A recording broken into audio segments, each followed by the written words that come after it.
നമുക്ക് ഇന്നിവിടെ ഒരു ജ്യൂസ് തയ്യാറാക്കാം. പേരക്കയാണ് എടുത്തിരിക്കുന്നത്. നല്ല പഴുത്ത് ഒരു പേരക്കയാണിത്. അപ്പോ ഇത് ചെറിയ പീസായിട്ട് കട്ട് ചെയ്തിട്ടുണ്ട്. മധുരമുണ്ട്. ആവശ്യത്തിന് വേണമെങ്കിൽ പഞ്ചസാര ഉപയോഗിച്ചാൽ മതിയേ. അപ്പോ ഒരു പേരക്ക എടുത്തിട്ടുണ്ട്. ഒരു പകുതി നാരങ്ങ നീരുണ്ട്. പഞ്ചസാര ആവശ്യത്തിന് വേണമെങ്കിൽ ഇട്ടാൽ മതി. ഈ പേരക്കയിലേക്ക് നാരങ്ങ നീര് ഒരു അരമുറി നാരങ്ങ എടുത്തിട്ടുണ്ട്. പിന്നെ പഞ്ചസാര മധുരം നോക്കിയിട്ട് വേണമെങ്കിൽ ഇട്ടാൽ മതി. വെള്ളം.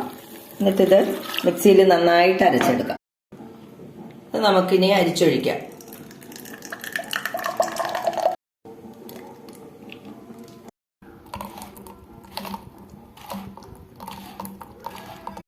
ഇപ്പൊ നമ്മളിവിടെ നല്ലൊരു പേരക്ക ജ്യൂസ് ഇവിടെ തയ്യാറാക്കിയിട്ടുണ്ട്.